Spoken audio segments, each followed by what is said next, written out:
Hi friends, welcome to my channel. आपण तो बंधा कोबी बहुत आइटम खाइदेवे, बट मु आज आपण मानक सह शेयर करने को जाऊँगी बंधा कोबी गोटे सुपर टेस्टी चाइनीज रेसिपी। तार ना है कैबेज 65। तो चलते स्टार्ट करनवा आज रेसिपी। कैबेज 65 बनाया मुझे गोटे छोट कोबीर फाड़े को एमती पूरा पतला पतला भाव में काटिकी नहीं।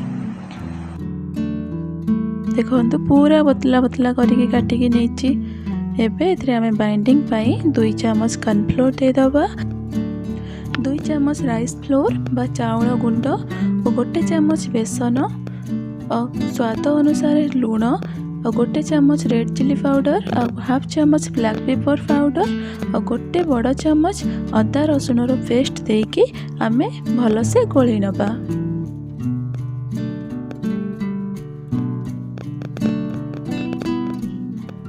मन रखिए जितेबाला आपण गोलाउंट जमा भी पानी देवेनि, कारण लुण पड़ला परे कोबीरु पानी रिलीज हुए।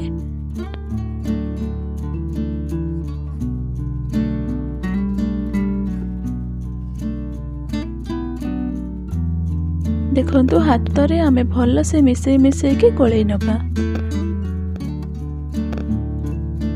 देखो मुझे भल भाव में गोलई नहीं, पानी जमा भी देनी। जदि आपन को टिके पानी लगे तो आपण 1 चामच बेसन ऐड करें। ये देखो मु गैस ऑन करके कड़ाई रे तेल गरम कर आमे प्रिपेयर करिथिबा मिक्सचर को आमे जेमती पकोड़ी बनाते सेमती छाणी नबा।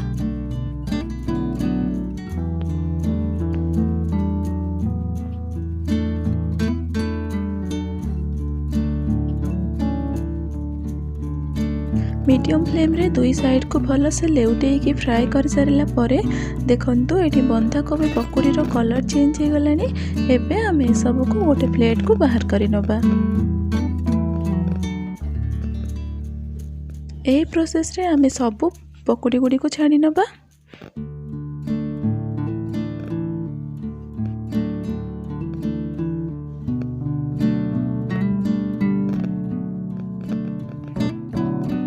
एबे जीवा हमर नेक्स्ट प्रोसेस को। सेम कड़ाई को क्लीन करके मु आउ 3 चामच तेल दे दोची।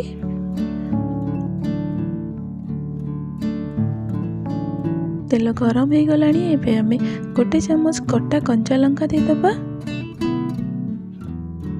कंचा लंका टिके फुटी आसिले मु एठी 1 चामच कटा रसुण को दे दोची।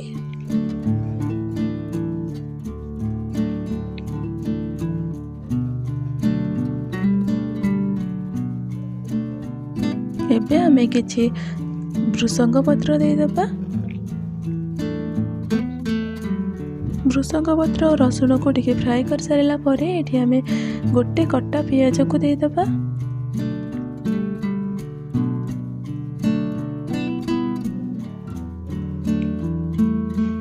पियाज को मध्य हमें 1 ରୁ 2 मिनिट फ्राई करिबा। पियाज को टिके फ्राई कर सारा परे एठी हमें 1 चामच सोया सॉस दे दबा। सोया सॉस दे सारा परे एठी हमें 3 ରୁ 4 चामच टमाटो सॉस दे दबा और टिके भल से गोलई नबा।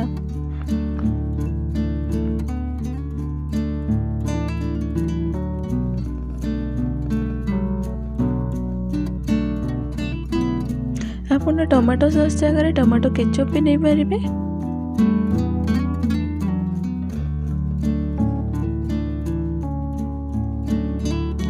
मीडियम फ्लेम रे हमें आपको 1 ରୁ 2 मिनिट पर्यंत टिके भल से गोलई नबा।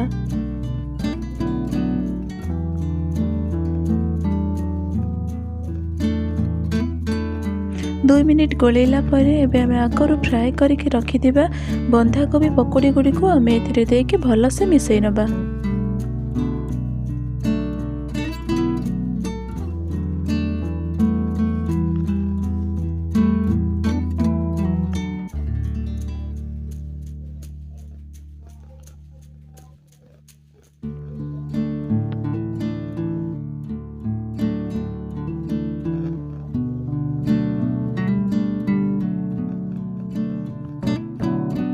बंधाकोबी पकुड़ी गुड़ी को सॉस सह भल से मिसई सारिला परे एबे आमे किछि फ्रेश धनिया पत्र को दे दबा।